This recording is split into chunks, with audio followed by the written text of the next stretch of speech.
there guys, so with this UK lockdown happening, I thought it was a perfect opportunity to go back and rewatch some Super Sentai, and so far I watched 5, so I thought do a top 5 list. And this is Super Sentai from the past 10 years, so don't expect anything before Mighty Morphin or anything like that. I thought I rewatched the latest ones because it's kind of interesting for me, and this list is going to be subjective, so don't go like and stuff like that. But yeah, I will say, as a die-hard fan of Power Rangers, I'm not the biggest Super Sentai fan because I find it two different wavelengths. It's a different mindset. I mean, dissecting Super Sentai is a lot more complicated than Power Rangers because I'm used to Power Rangers. With Super Sentai, I like it, but I'm not like the biggest fan, if you get me. And number 5 is Space Sentai Kyuranger. Now, I did a video recently of what I'd like to see if it got adapted into Power Rangers. But on the other hand, it would be extremely difficult because it's 12 Rangers. There's stuff I liked from Kyuranger, like the Ren Shinshi Orion power-up, and the Mecha, the Katama Katai Battler Orion. That was kind of cool. It's an ambitious series with some Rangers that are non-human travelling around space.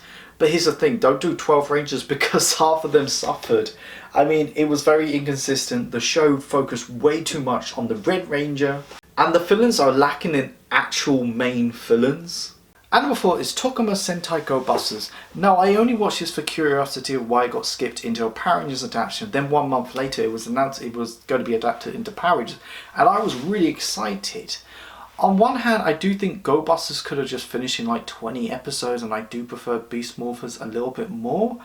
But I love the foundations to Go Busters. I mean, it's a spy theme. I love the fact that it was a company that's in charge of the Rangers' actions and who created these powers and arsenals. Enter is just such a brilliant villain. I wish we kind of got an incarnation of that in Beast Morphers. I love the fact that the Rangers were traumatized when they were kids. And they also have like a robot companion. Beetle J Stag is just brilliant. I absolutely adore him. He's basically Futurama but kid friendly, and if he was a Power Ranger.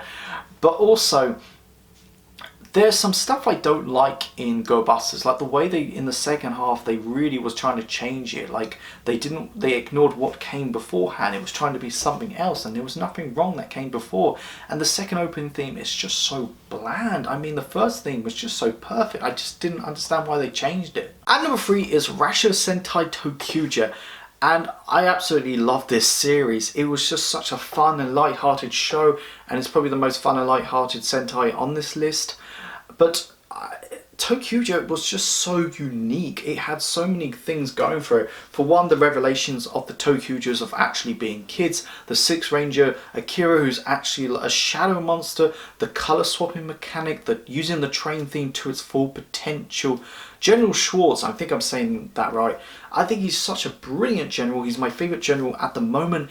If you're looking for something more darker and edgier, this is not for you. But I will say Tokuja is probably the most complex Sentai series on this list.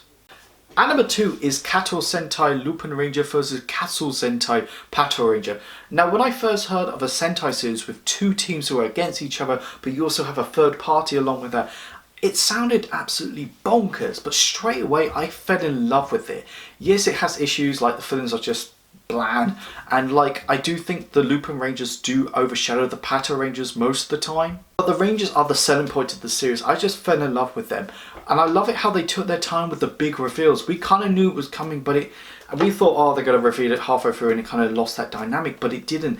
And it all paid off at the end. And if they did it too early, I think it wouldn't ruin some of the characterizations and the dynamic between the teams. Most of the time, Lupin Rangers and the Pato Rangers are against each other, but at times they work together, and it's just so rewarding.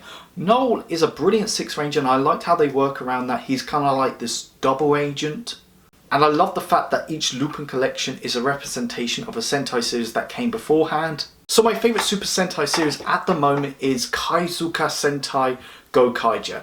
Yes, I think that's such an obvious choice, and I will say from what I've heard online, this is objectively one of the best Super Sentai seasons. And this was the first Super Sentai series I watched, and even though I haven't watched anything beforehand, if you want to get into Super Sentai, this is the best way to start. One of the best ways, actually. Yes, it's an anniversary season with the Gokaigers have the ability to transform into previous Sentai, and you do have a lot of cameos from previous Sentai Rangers. But the coolest thing about that the Gokaigers don't get starstruck about that, apart from Guy. But Guy is such a brilliant Sentai Ranger. I mean, we've had older Rangers, younger Rangers, Lone Wolves, the kid friendly, loads of different, but we've never had an actual fan Ranger. And the way he just gets so geeked out, he's such a hardcore fan, but he's like the perfect representation of us, the fans. Not only does the Sentai series focus the anniversary aspects right, but more importantly, it handles the Gokaigers and their storylines pretty well. It wasn't just a show about fan service. At its core, it was a story about these pirates. And one of the coolest moments of the series is when the Gigaman find it ironic that the current Sentai is pirates. And back in their days, their main villains were pirates. Thank you so much for watching this video, guys. Go like, share and subscribe. Let me know what are your favourite Super Sentai. I will watch more, but I'm currently taking a break because it's a lot to process with these shows. But yeah, go check out my Facebook, my Twitter and my Instagram page. You guys are awesome. I got your back.